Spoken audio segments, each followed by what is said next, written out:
உங்க அனைவருக்கும் வணக்கம். இன்னைக்கு நாம பார்க்க இருக்கிறது devoir verb. இதனுடைய அர்த்தம் வேண்டும், தேவையான செயல், கண்டிப்பாக, கட்டாயமாக என்பதெல்லாம் இதனுடைய அர்த்தமாகும். நீங்க யாராவது என் சேனலுக்கு புதியவரா இருந்தா கீழே இருக்கிற சப்ஸ்கிரைப் பட்டனை பிரஸ் பண்ணிட்டு கூடவே பெல் ஐக்கானையும் பிரஸ் பண்ணிடுங்க.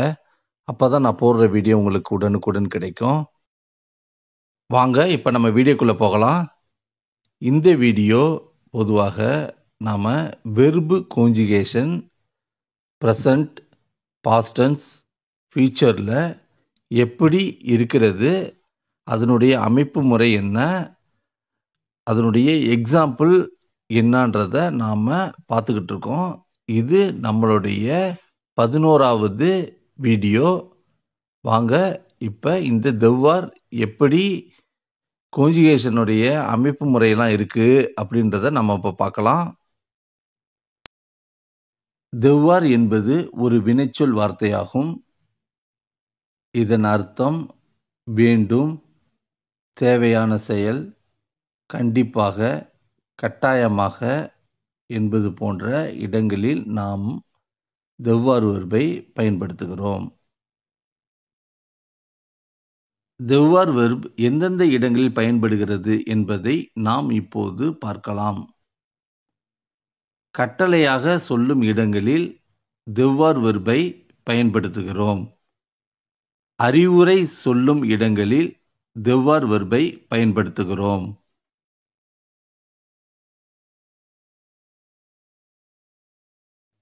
பரிந்துரைகளை அழுத்தமாக சொல்லும் இடங்களில் devoir verb-ஐ பயன்படுத்துகிறோம்.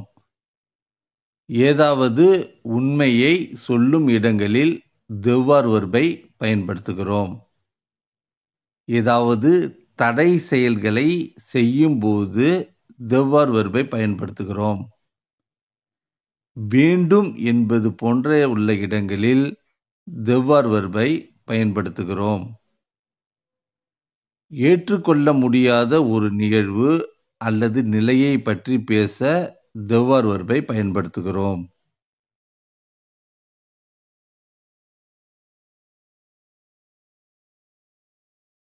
ஒரு செயலை கண்டிப்பாக செய்ய வேண்டும் என்பது போன்று வரும் இடங்களில் நாம் devoir verb-ஐ பயன்படுத்துகிறோம். சில நேரங்களில் வினையெச்சமாகவும் devoir verb-ஐ பயன்படுத்துகிறோம். ஒரு வாக்கியத்தில் இதே மாதிரியான சூழ்நிலைகள் எப்போ உங்களுக்கு தெரியுதோ அப்போ நீங்கள் devoir verb-ஐ தான் பயன்படுத்தி ஒரு வாக்கியத்தை அமைக்க முடியும். devoir verb பிரெஞ்சில் மிகவும் முக்கியமான வெர்பில் ஒரு வெர்பு. இது அதிகமாக நாம் பயன்படுத்தி எந்த இடத்துல கண்டிப்பாக ஒரு செயலை செய்யணுமோ அப்படின்னு சொல்லும்பொழுது மேக்சிமம் அந்த இடத்துல நாம் devoir verb-ஐ தான் பயன்படுத்தணும் அப்படின்றது இது மூலயமா உங்களுக்கு தெரிஞ்சிருக்கும். devoir verb இதனுடைய பார்ட்டிசிப் passé tu.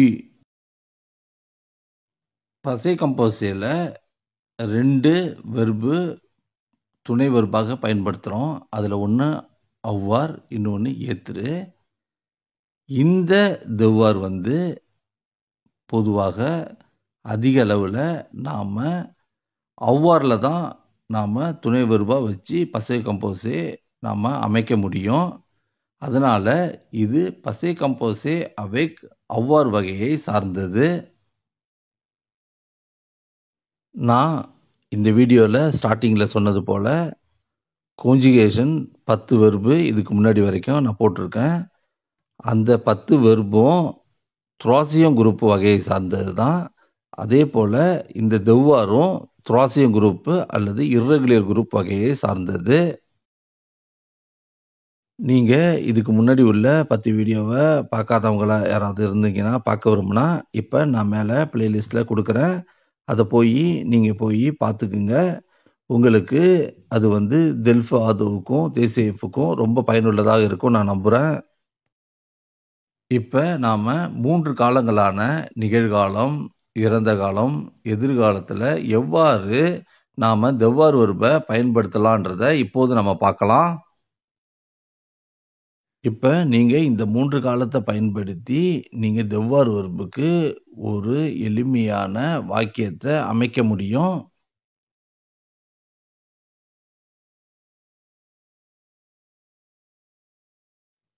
Présent. Je dois. Tu dois. Il doit.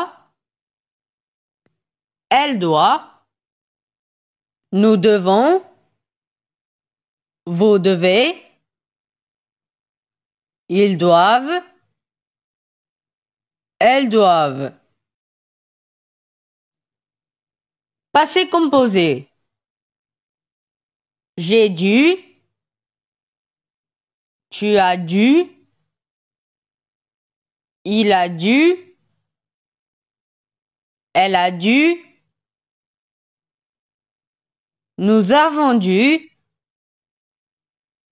Vous avez dû. Ils ont dû. Elles ont dû. Futur simple. Je devrais. Tu devras. Il devra. Elle devra. Nous devrons. Vous devrez. Ils devront. Elles devront.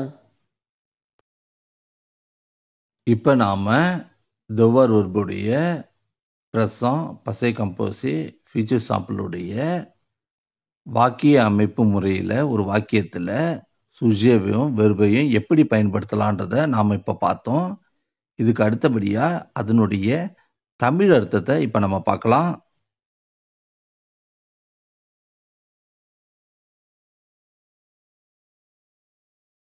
நிகழ்காலம் நான் வேண்டும், நீ வேண்டும், அவன் வேண்டும், அவள் வேண்டும், நாங்கள் வேண்டும், நீங்கள் வேண்டும், அவர்கள் வேண்டும், அவர்கள் வேண்டும். இறந்த காலம் நான் வேண்டியிருந்தது, நீ வேண்டியிருந்தது, அவன் வேண்டியிருந்தது, அவள் வேண்டியிருந்தது, நாங்கள் வேண்டியிருந்தது, நீங்கள் வேண்டியிருந்தது, அவர்கள் வேண்டியிருந்தது, அவர்கள் வேண்டியிருந்தது. எதிர்காலம் நான் வேண்டியிருக்கும், நீ வேண்டியிருக்கும், அவன் வேண்டியிருக்கும், அவள் வேண்டியிருக்கும், நாங்கள் வேண்டியிருக்கும், நீங்கள் வேண்டியிருக்கும், அவர்கள் வேண்டியிருக்கும், அவர்கள் வேண்டியிருக்கும். உதாரணத்துக்கு நான் வேண்டும் அப்படின்றத நான் செய்ய வேண்டும் அப்படின்ற செய்ய அப்படின்ற ஒரு ஆம்ஃபினிட்டிவை இதை சேர்த்து தான் இதை ஒரு முழுமையான வாக்கியமாக நாம் இதை அமைக்க முடியும். வாங்க இப்போ நம்ம devoir verb-க்கு 3 காலங்களான present, passé composé, future-க்கு எப்படி உதாரணங்களும் அதனுடைய தமிழ் அர்த்தங்களும் எப்படி வருதுன்றதை நம்ம இப்போ பார்க்கலாம்.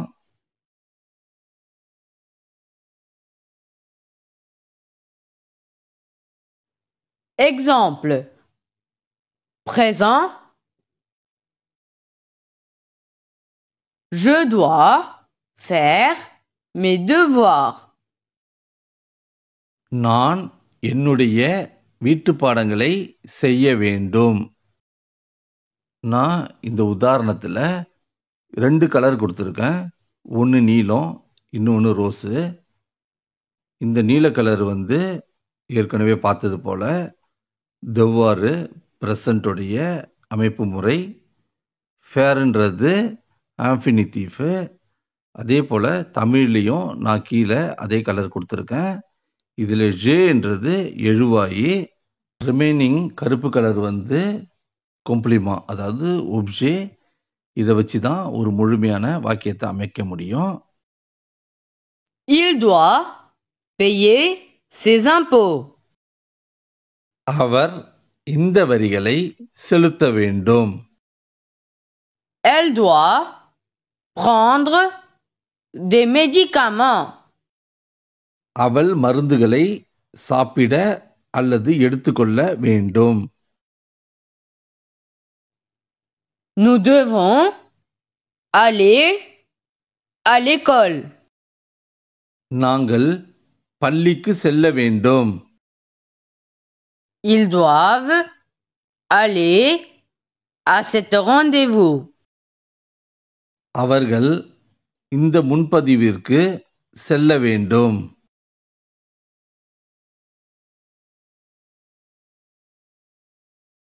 இப்ப நாம பசை கம்போஸோட உதாரணத்தை இப்ப நாம பார்க்கலாம். J'ai dû acheter des légumes au supermarché. நான் பல்பொருள் அங்காடியில் இருந்து காய்கறிகளை வாங்க வேண்டியிருந்தது. Il a dû emprunter de l'argent à Ram. அவர் ராமிடம் பணத்தை கடன் வாங்கியிருக்க வேண்டும் அல்லது வாங்கியிருக்க வேண்டியிருந்தது. Nous avons dû partir avant 10 heures. நாங்கள் காலை 10 மணிக்கு முன்பே போக வேண்டியிருந்தது. Ils ont dû aller à la banque. அவர்கள் வங்கிக்கு செல்ல வேண்டியிருந்தது.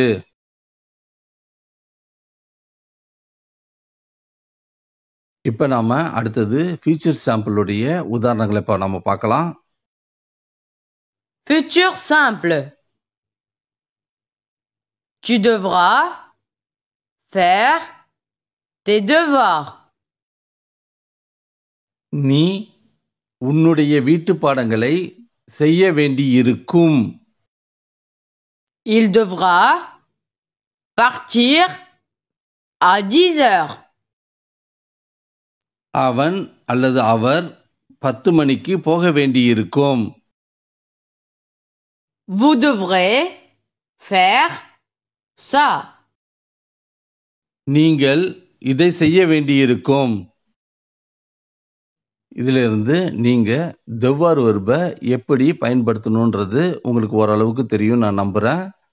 மீண்டும் அடுத்த வீடியோல சந்திப்போம். இந்த வீடியோவை உங்களுக்கு தெரிஞ்சவங்களுக்கும் உங்க ஃப்ரெண்ட்ஸுக்கும் ஷேர் பண்ணுங்க. ஏன்னா இது அவங்களுக்கு பயனுள்ள வீடியோவாக இருக்கலாம்.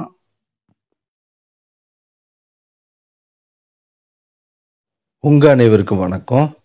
இப்ப நம்ம பார்க்க இருக்கிறது வெனீர் வெர்ப், அதாவது அதனுடைய அர்த்தம் வா வருதல். என் சேனலுக்கு நீங்க புதியவரா இருந்தா கீழே இருக்கிற சப்ஸ்கிரைப் பட்டனை பிரஸ் பண்ணிட்டு கூடவே பெல் ஐக்கானையும் பிரஸ் பண்ணிடுங்க. அப்பதான் நான் போடுற வீடியோ உங்களுக்கு உடனுக்குடன் கிடைக்கும். நாளுக்கு நாள் என் சேனலோட சப்ஸ்கிரைபர் லிஸ்ட் அதிகமாயிட்டே இருக்கு. முதல்ல சப்ஸ்கிரைப் பண்ண உங்களுக்கு நான் என் நன்றியை தெரிவிச்சுக்கிறேன். வாங்க இப்ப நம்ம வீடியோக்குள்ள போகலாம். இன்னைக்கு பார்க்குற வெர்போடைய கான்ஜுகேஷன் வெனீர், அதாவது அதனுடைய அர்த்தம் வா வருதல். பொதுவா வான்றது சும்மா ஜஸ்ட் வருதல் அவ்வளவுதான் நம்ம நினைச்சிட்டு இருக்கோம். ஆனா பிரெஞ்சு மொழியில பல இடத்துல வருதல் என்ற வார்த்தையை எப்படி பயன்படுத்துறாங்கன்றதை நம்ம இப்ப பார்க்கலாம். முதல்ல வெனீர் என்பது ஒரு வினைச்சொல் வார்த்தையாகும். வினைச்சொல் என்பது ஒரு வெர்பை தான் நம்ம அப்படி சொல்றோம். இதன் அர்த்தம் வா வருதல் என்பதாகும். வெனீர் வெர்ப் எந்தெந்த இடங்களில் பயன்படுகிறது என்பதை நாம் இப்போது பார்க்கலாம். வருதல் என்பதை சொல்ல பொதுவான வெனீர் வெர்புடைய முழு அர்த்தமே வருதல் என்பதுதான். எல்லாத்துலயும் நம்ம வருதல்ன்றதை தான் பயன்படுத்த போறோம். ஆனா எந்த இடத்துல பயன்படுத்துறதுன்றதை தான் நம்ம இப்ப பார்க்க போறோம்.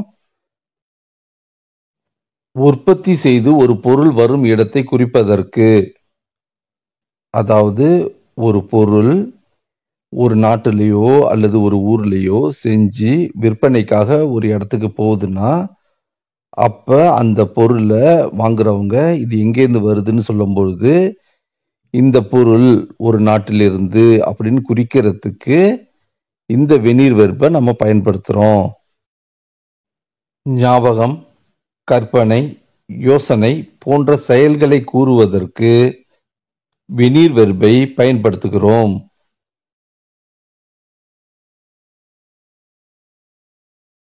ஒரு பொருள் மேலிருந்து கீழ் நோக்கி வரும் செயலை குறிப்பதற்கு வெனீர் வெர்பு பயன்படுத்துகிறோம். நேரத்தை கூறுவதற்கு, அதாவது டைமை மென்ஷன் பண்றதுக்கும் ஒரு நாள்ல இருக்கிற வேலையை சொல்றதுக்கும் இந்த வெனீர் வெர்பை நம்ம பயன்படுத்துகிறோம். குணநலன்களை கூறுவதற்கு வெனீர் வெர்பை பயன்படுத்துகிறோம். முதலில், கடைசி, அதாவது le premier, le dernier போன்ற வார்த்தையை வெனீர் வெர்புடன் பயன்படுத்துகிறோம். le passé récent ou le passé proche வெனீர் வெர்பை பயன்படுத்துகிறோம். சில நேரங்களில் வினையெச்சமாகவும், அதாவது ஆன்ஃபினிட்டிவாகவும் வெனீர் வெர்பை பயன்படுத்துகிறோம். இதனுடைய, அதாவது வெனீர் வெர்புடைய பார்ட்டிசிப் பசே வென்யூ என்பதாகும். பசே கம்போசே ரெண்டு வகையா பிரிச்சிருக்காங்க. ஒன்னு பசே கம்போசே அவேக் ஏத்துரு, இன்னொன்னு பசே கம்போசே அவேக் அவ்வார். இந்த வெனீர் என்பது பசே கம்போசே அவேக் ஏத்துரு வகையை சார்ந்தது. இது த்ரோசியம் குரூப் அல்லது இர்ரெகுலியே குரூப் வகையை சார்ந்தது. இதுல மட்டும்தான் வெனீர் வெர்பை பயன்படுத்துறாங்கன்னு நான் சொல்லல. எனக்கு தெரிஞ்ச வரைக்கும் வெனீர் வெர்பை இதெல்லாம் பயன்படுத்துறாங்க. இது இல்லாம சில கண்டிஷன்லயும் வெனீர் வெர்பு வரலாம். இப்ப நான் சொன்னதிலிருந்து எந்தெந்த இடத்துல வெனீர் வெர்பை பயன்படுத்தலாம்னு உங்களுக்கு ஒரு ஐடியா வந்திருக்கும். இப்ப நாம வெனீர் வெர்பை 3 காலங்களான நிகழ்காலம், இறந்த காலம், எதிர்காலத்துல எவ்வாறு பயன்படுத்தலாம் என்பதை நாம இப்ப பார்க்கலாம். இப்ப நாம பிரசன்ட்ல எப்படி வெனீர் வெர்பை பயன்படுத்துறதுன்றது இப்ப நம்ம பார்க்கலாம். je viens, tu viens, il vient, elle vient, nous venons, vous venez, ils viennent, elles viennent. அடுத்தது பார்க்க இருக்கிறது பசே கம்போசே. இது பசே கம்போசே அவேக் ஏத்துரு. இதனுடைய பார்ட்டிசிப் பசே வென்யூ. இப்ப நாம அதோடைய கோஞ்சுகேவை இப்ப பார்க்கலாம். je suis venu, tu es venu, il est venu, elle est venue, nous sommes venus, vous êtes venus, ils sont venus, elles sont venues. இந்த பசே கம்போசே அவைக்கு ஏத்துறதுல மட்டும் நாம பிராக்கெட்ல போட்டிருக்கோம். அதனுடைய அர்த்தம் என்னன்னா, பெண்கள் பயன்படுத்துற மாதிரி இருந்தாங்கன்னா அப்ப அதுல நாம எழுதும் பொழுது நாம பயன்படுத்த வேண்டும். உதாரணத்துக்கு je suis venu அப்படின்றதுல பிராக்கெட்ல இருக்கு. இந்த சேர்த்து எழுதியிருந்தாங்கன்னா இந்த வார்த்தைய பெண் சொல்றாங்கன்னு அர்த்தம். இல்லாம இருந்துச்சுன்னா அப்போதைக்கு ஒரு ஆண் சொல்றாங்கன்னு அர்த்தம். Future sample: je viendrai, tu viendras, il viendra, elle viendra, nous viendrons, vous viendrez, ils viendront, elles viendront. இதனுடைய தமிழ் அர்த்தத்தை பார்ப்போம். பிரசன், அதாவது நிகழ்காலம். நான் வருகிறேன், நீ வருகிறாய், அவன் வருகிறான் அல்லது அவர் வருகிறார், அவள் வருகிறாள், நாங்கள் வருகின்றோம், நீங்கள் வருகிறீர்கள், அவர்கள் வருகிறார்கள், அவர்கள் வருகிறார்கள். பசே கம்போசே அதாவது இறந்த காலம். நான் வந்தேன், நீ வந்தாய், அவன் வந்தான் அல்லது அவர் வந்தார், அவள் வந்தாள், நாங்கள் வந்தோம், நீங்கள் வந்தீர்கள், அவர்கள் வந்தார்கள், அவர்கள் வந்தார்கள். ஃபியூச்சர் அதாவது எதிர்காலம். நான் வருவேன், நீ வருவாய், அவன் வருவான் அல்லது அவர் வருவார், அவள் வருவாள், நாங்கள் வருவோம், நீங்கள் வருவீர்கள், அவர்கள் வருவார்கள், அவர்கள் வருவார்கள்.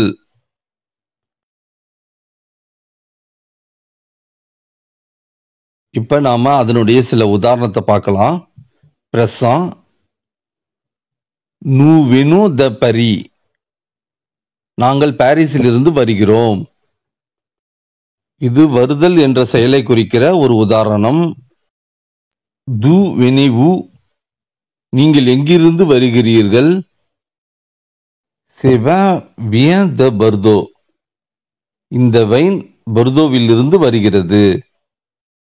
இது உற்பத்தி செய்து வரும் இடத்தை குறிக்கும் உதாரணமாகும்.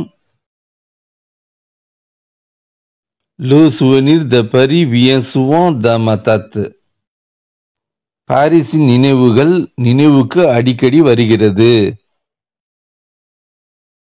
ஞாபகம், கற்பனை, யோசனை போன்றவை கூறுவதற்கான உதாரணம்.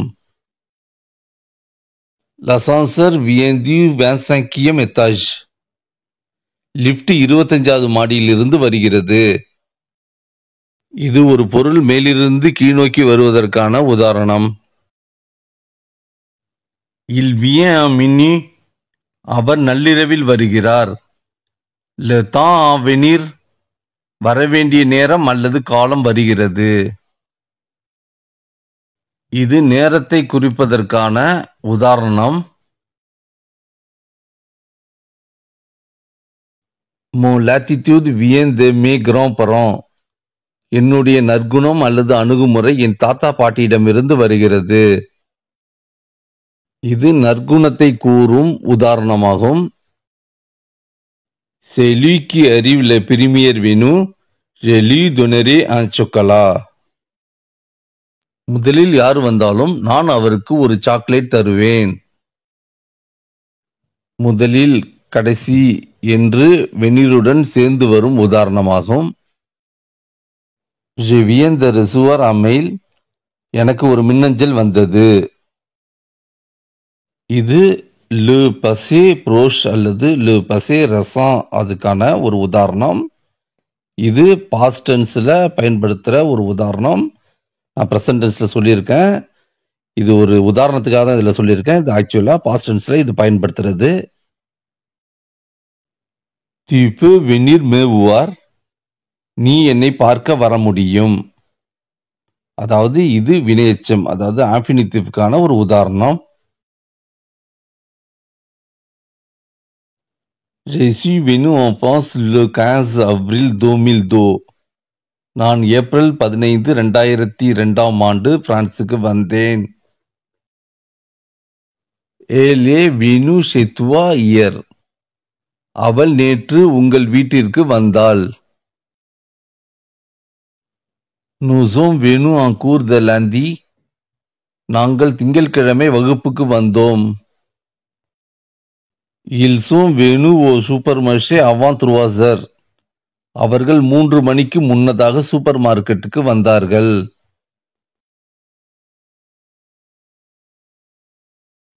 ஃபியூச்சர் சாம்பிளுக்கான உதாரணத்தை பார்க்கலாம்.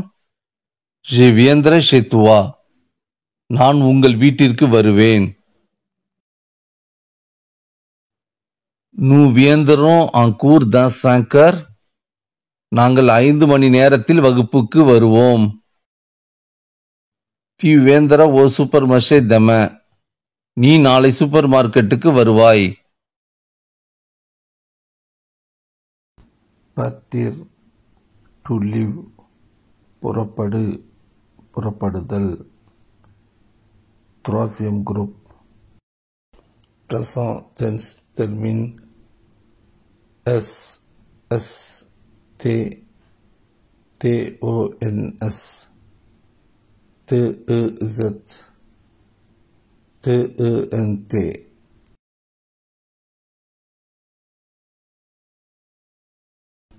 Je pars, I live. Tu pars, you live. Il part, he lives. Elle part, she lives. Nous partons, we live. Vous partez, you live. Ils partent, they live. Elle part, they live.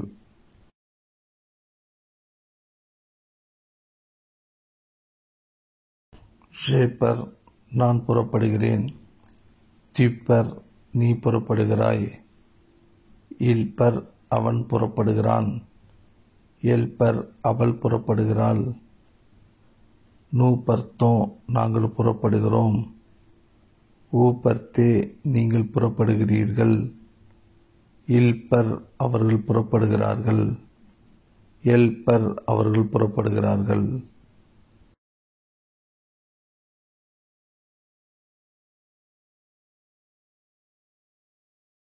உங்க அனைவருக்கும் வணக்கம்.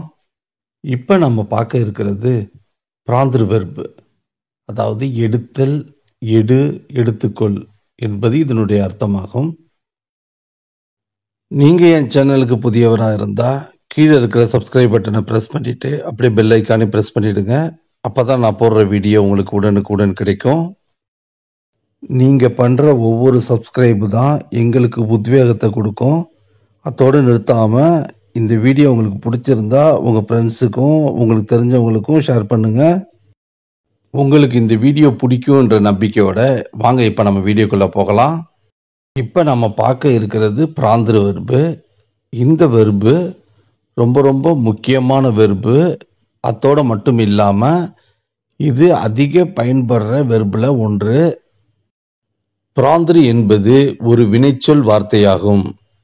வினைச்சொல்னா என்னன்னு உங்களுக்கு தெரியும். Verb இது. இதன் அர்த்தம் எடு, எடுத்தல், எடுத்துக்கொள் என்பதாகும்.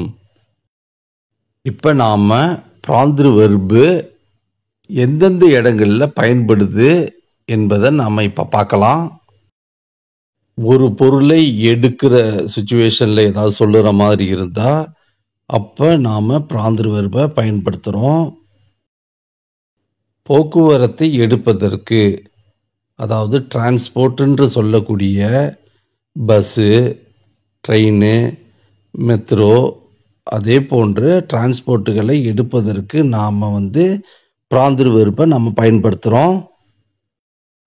உண்பதை சொல்வதற்கு, பொதுவா இது சாப்பிட்ற போது நாம எடுத்துக்கக்கூடிய சலாது, ஐஸ்கிரீமு, சாதம், அதே போல எடுத்துக்கிறதுக்கும், அத்தோடு மட்டும் இல்லாம நம்மளுடைய காலை உணவு, மதிய உணவு, இரவு உணவு போன்ற சாப்பாடை எடுத்துக்கிறதுக்காகவும் நாம பிராந்திருன்ற வெர்பை பயன்படுத்துறோம். குடிப்பதை சொல்வதற்கு, உதாரணமாக காஃபி, டீ, ஜூஸு, ஒரு வேன், இதே போன்று சொல்வதற்கு நாம பிராந்திரு வெர்பை பயன்படுத்துறோம். முன்பதிவு செய்வதற்கு, அதாவது புக்கிங், அப்பாயின்மெண்ட், இது போன்ற செயல்களை செய்வதற்கு நாம பிராந்திரு வெர்பை பயன்படுத்துகிறோம். உடல் நலத்தை குறிப்பதற்கு, உதாரணமாக உடம்பை பார்த்துக்குங்க அப்படின்னு சொல்ற மாதிரி உள்ள செயலை சொல்வதற்கு நாம பிராந்திரு வெர்பை பயன்படுத்துகிறோம். போவதை குறிப்பதற்கு, உதாரணமாக நாம லெஃப்ட்ல போகணும், ரைட்ல போகணும், நேரா போகணும், அதே போல சொல்றதுக்கு பிராந்திரு வெர்பை நம்ம பயன்படுத்துகிறோம்.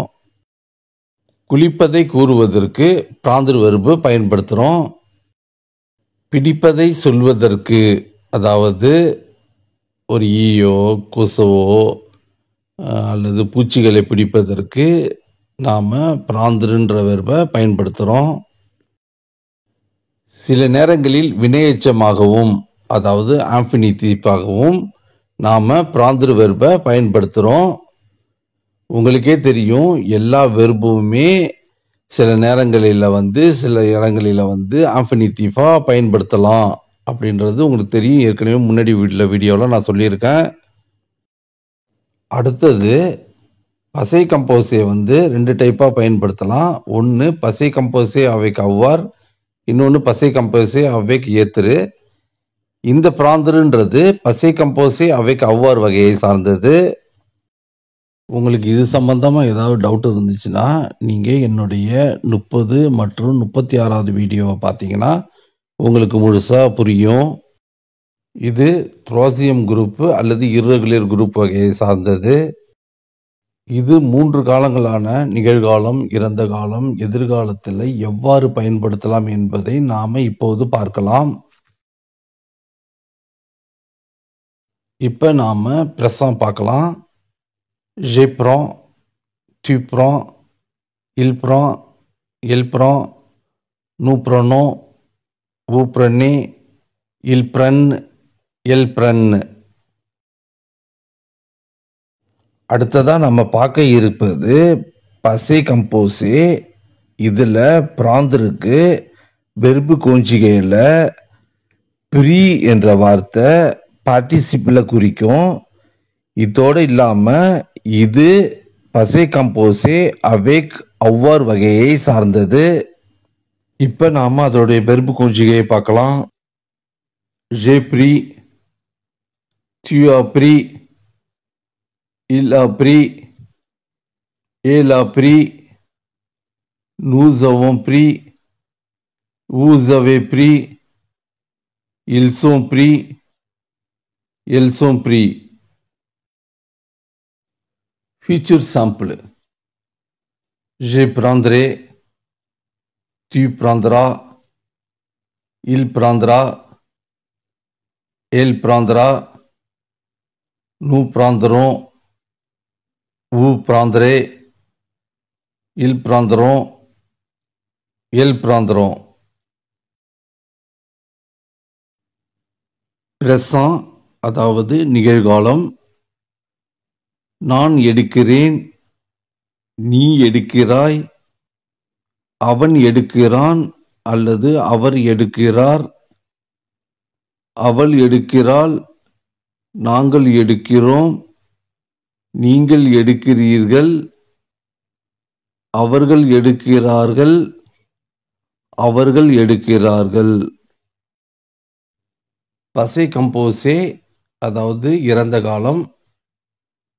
நான் எடுத்தேன், நீ எடுத்தாய், அவன் எடுத்தான் அல்லது அவர் எடுத்தார், அவள் எடுத்தாள், நாங்கள் எடுத்தோம், நீங்கள் எடுத்தீர்கள், அவர்கள் எடுத்தார்கள், அவர்கள் எடுத்தார்கள்.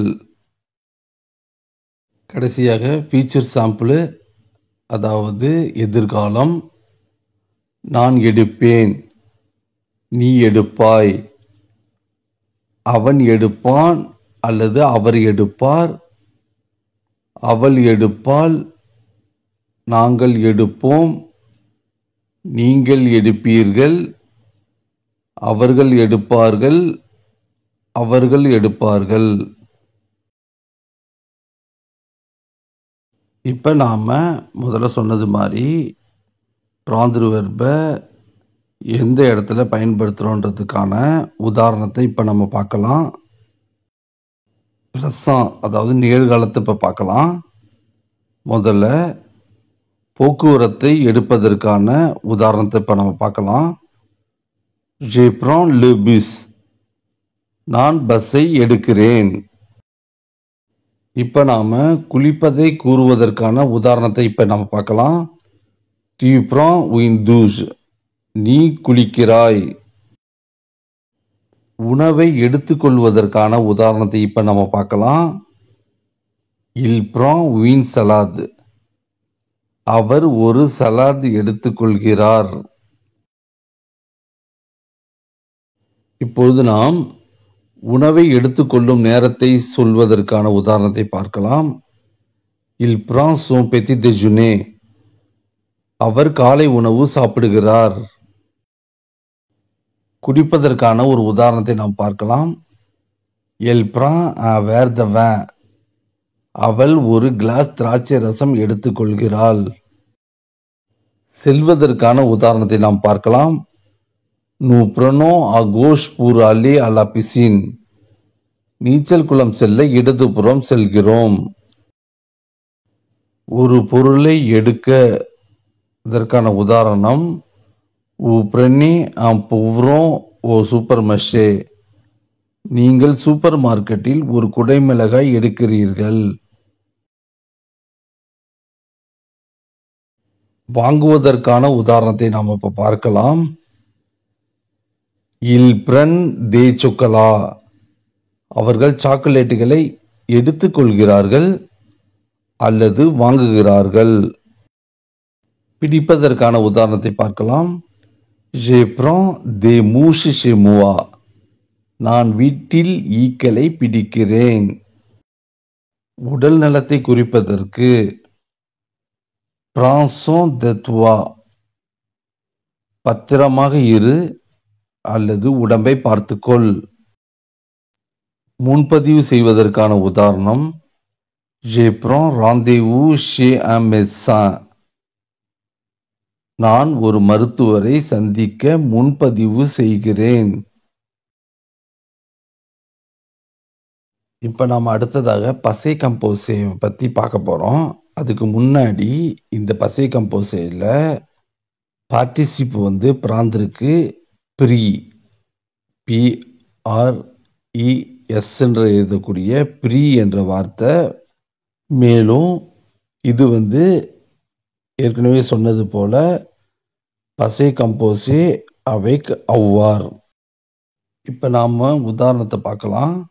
முதலாவது J'ai pris le bus. நான் பஸ்ஸை எடுத்தேன். இரண்டாவது Il a pris une salade. அவர் ஒரு சலாத் எடுத்தார் அல்லது அவன் ஒரு சலாத் எடுத்தான். மூன்றாவது Nous avons pris notre petit déjeuner. நாங்கள் எங்கள் காலை உணவை சாப்பிட்டோம். கடைசியா பார்க்க இருப்பது ஃபியூச்சர் சாம்பிள், அதாவது எதிர்காலம். அதுல முதலாவது Je prendrai le train. நான் ரயிலில் செல்வேன் அல்லது எடுப்பேன். இரண்டாவது André prendra son petit déjeuner dans quelques minutes. Andre சில நிமிடங்களில் காலை உணவை உட்கொள்வார். மூன்றாவது Est-ce que tu prendras de la glace? நீ கொஞ்சம் ஐஸ்கிரீம் எடுத்துக்கொள்வாயா? இப்ப அடுத்ததாக நான் பார்க்கக்கூடிய உதாரணம் ஃபியூச்சர் ப்ரோஸ் வகையை சார்ந்தது. ஏன் அந்த எக்ஸாம்பிள் நான் உங்களுக்கு சொல்றேன்னா, ஃபியூச்சர் ப்ரோஸில் தான் ஆன்ஃபினிட்டிவ் வரும். அதற்காக தான் இந்த எக்ஸாம்பிளை நம்ம பார்க்குறோம். ஃபியூச்சர் ப்ரோஸில் மட்டும் ஆன்ஃபினிட்டிவ் வரும்ன்றது கிடையாது. நார்மலாக ப்ரெசன்ட் டென்ஸோடைய வெர்புக்கு அடுத்தபடியாக இன்னொரு வெர்பு வந்துச்சுன்னா அதை தான் நம்ம ஆன்ஃபினிட்டிவ்னு சொல்கிறோம். இதற்கான உதாரணத்தை இப்போ நம்ம பார்க்கலாம். Je vais prendre de l'argent dans la banque. நான் வங்கியிலிருந்து கொஞ்சம் பணம் எடுப்பேன்.